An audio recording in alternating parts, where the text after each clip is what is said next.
Olympiads, it's hard to explain how big they are in the chess world. The stage is bigger, there are more teams, more people. Yeah, it really felt like for the first time I was playing for something much bigger than myself. We're here to play and do our job.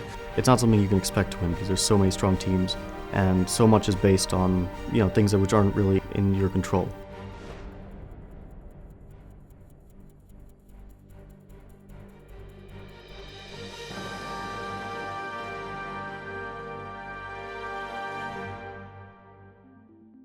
The Chess Olympiad that was held last September in Baku in Azerbaijan was quite a remarkable event. Olympiads, it's hard to explain how big they are in the chess world. Outside of the World Championship, they're probably the most important event.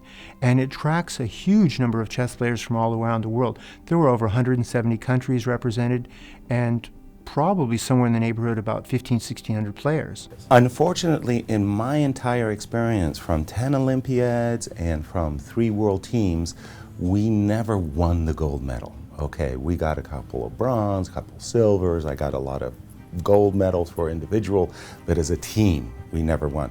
The Soviets were just too strong. For the most part in the 1980s, 1990s, we were winning medals, but we'd finish like second, sometimes third, but we didn't have like dominating teams. It was like, people punching above their weight, doing their very best and rising to the occasion. Because essentially when I started, my first Olympiad was in 1980 in Malta. And I was the second board for the US team, and the winners of that competition were the Soviet Union. Garry Kasparov was the second reserve for that Soviet team, so you've got to imagine how strong the Soviets were. It's one of the few tournaments that has a team component, and it's the only tournament that really has representatives of every country in the world, including countries that are not very well represented in the world. So my favorite part is you can walk around and I can see Magnus Carlsen, I can see Levon Aronian, Fabiano all playing in the same hall. Because playing for your country, it's a very special situation. You play for yourself for the most part for a 2-year period, but at the end of the second year, you play for your national team, and that's a special honor to have. And you play for the members of your federation, and you play for your teammates. It's interesting because normally I'm playing a tournament, I'm not rooting for them because they're my opponents. I'm hoping that I'll score better than them or that they'll not win their games. And in the Olympiad, of course, I want them to win, which is a funny feeling. I'm looking over and Hikaru's next to me, and I'm desperately hoping that he will win his game. And usually he does because, he usually pulls through. Even the top players were all rooting for each other, which was really important, and that's not something that's always there in big team competitions. When the top players compete with each other, but in our case, there was indeed very good chemistry. People were rooting for each other, people were supporting each other, even if someone had a tough game, tough loss, still there was a lot of support. Everyone wanted each other to do well, and it was a great environment to be in.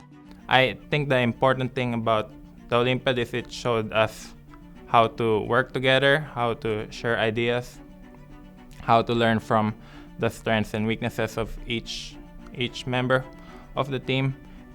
Everyone is really professional, that's the main thing, and everyone is supportive, and so nobody really questioned, whether I should be playing this round or he should be playing. We just did whatever we decided was best for the team. We all were able to put that aside and just focus on the task at hand, and I think that's one reason, for example, when you look at a team like Russia, which has probably had the best team, give or take, for the last 20 years, they haven't won in quite a while now, and I think that's because they don't have the team chemistry and they're not able to gel as well.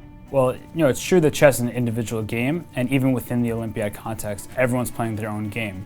But at the same time, chemistry is of utmost importance. The fact that players, there's 5 players in a team and only 4 play, and so the resting player is often preparing the other players in addition to the coach. Each succeeding generation has gotten stronger and stronger and stronger, and there's no question whatsoever that the teams that we sent to Baku were the strongest teams we've ever been able to field, including teams that included Bobby Fischer.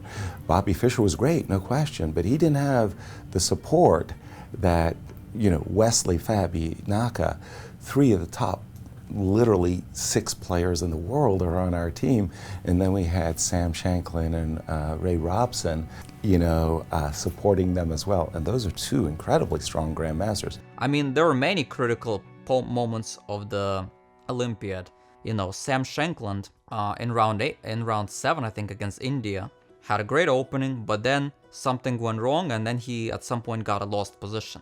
But then he fought so hard and valiantly, and he found some really, really nice practical chances, and his opponent was in time pressure. And even though his opponent had a winning position, Sam created so much practical difficulties that his opponent got lost in the complications, and Sam was able to even win the game, which was huge for us. We ended up beating India with a huge score.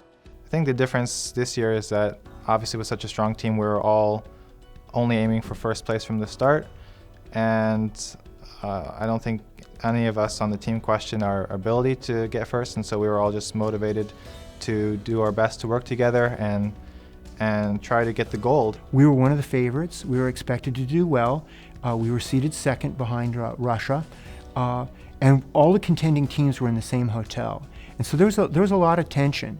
So we knew going in, we were close to being the favorite, if not the outright favorite. But I tell you, there's a lot of pressure being the favorite. And just because you are, you still got to perform. And they did it marvelously. They really, really were impressive. Wesley had a very strong result. Fabiano held his own on board 1, and then I was really impressed with Hikaru, who fell ill at the end. He lost a really rough game with White in the penultimate round, and we sort of carried the team as he was struggling. But going into the last round, I don't think anyone would have questioned him for wanting to sit out when he was feeling unwell. It just lost with White and would now have to play black against someone even stronger, but he just said, no, I'm going in, I'm going to play, I don't care what I feel like, I'm going to bring it my all, and we're going to do this. Just a matter of keeping it together, especially in the last round match against Canada when I wasn't feeling very well, but I was able to play a good game, defended solidly with black, and the other players on our team won. When we went into it, I don't know if we could have expected that we would win. We were, I think, second seed at the start, and it was very close. First through third seeds were very close in terms of average rating of all the players. But it's not something you can expect to win because there's so many strong teams, and so much is based on things which aren't really in your control. It's possible for one team to run away with it, and although I think normally that's what we would have done, because we had such a strong score, we tied 2 matches and we won the rest, which is just phenomenal. Well, it was tough because the score we got normally would win by a mile, except Ukraine played exceptionally well. We actually beat them 2.5 to 1.5 when we played against them, but they won all of their other matches, and it really put a lot of pressure on us that they just would not stop winning. Yeah, obviously everyone did incredibly well, including our coach and captain. Alex Lenderman was the coach and John Donaldson was the captain. I really appreciate a lot the work of Alex Lenderman, who is one of the best probably the best coach I've ever had in terms of just supplying opening analysis. He's also one of our competitors at the U.S. Championship, and he wasn't shy at all about sharing all of his best analysis with the team. And of course, John Donaldson, the team wouldn't work without him. He's our captain, and he did a great job as well. It all felt very, very smooth from start to finish, and I think that's probably the strangest thing about it, is that normally nothing seems to be that smooth in life, and the Olympiad just seemed to be very smooth. So it was actually quite enjoyable for that reason. There wasn't the stress or any of the other emotions involved. Getting 10 wins out of 11 matches is really difficult, but in the end we managed to get that. And normally it would be enough for a clear victory, but it wasn't until the last few, even after the games were finished, we still didn't know if we had won because they had to calculate the tiebreaks because it was a tie with Ukraine. Even in the end, I thought Ukraine might have passed us on tiebreak because they won their last match 3.5 to 1/2. And it was such a close-fought Olympiad. And I think it was just one of my best results. And to be on a team like that, where every player just contributed so much. And managed to win an Olympiad where another team was doing so well, like Ukraine. They made 10 out of 11, and we somehow managed to beat them and to keep the pace the entire way and to run away with it. Obviously, that was, I guess, the best achievement that I've been a part of in chess so far. And will definitely be one of the top achievements for my whole career. I mean, it really felt great to win. I raised the trophy over my head. I was really proud to bring home the gold for the United States. It's the country that raised me. It's a country I love, and I'm really glad to see us win. And to witness the victory for the open team in Baku was just thrilling. I was probably more excited and nervous than any one of the players. Our players were remarkably calm. It was like they were professionals. Their attitude was very clear. We're here to play and do our job. And I'm just scared to death, like nervousness everywhere. Whenever you're rooting for your compatriots, it's just one of the most stressful things there is. I mean, even it's probably more stressful than playing yourself. I mean, for sure it is, because I've played in many big competitions and it was not as nerve-wracking as watching our compatriots play. And when we won the event, it was really, really, it was the most important moment for me for American chess. Someday, hopefully again, we'll have an individual world champion, but at the moment, this had to be number one. Seeing our American team prevail in the 26th Olympiad was so meaningful as a chess fan, as a chess commentator, as a chess player. I mean, I love all those guys on the team, and I knew they had a good chance, but to see it really materialize, I mean, I was just really on the edge of my seat, and so grateful that all the things that the St. Louis Chess Club and the Young Stars program and the U.S. Chess Federation does to make that possible.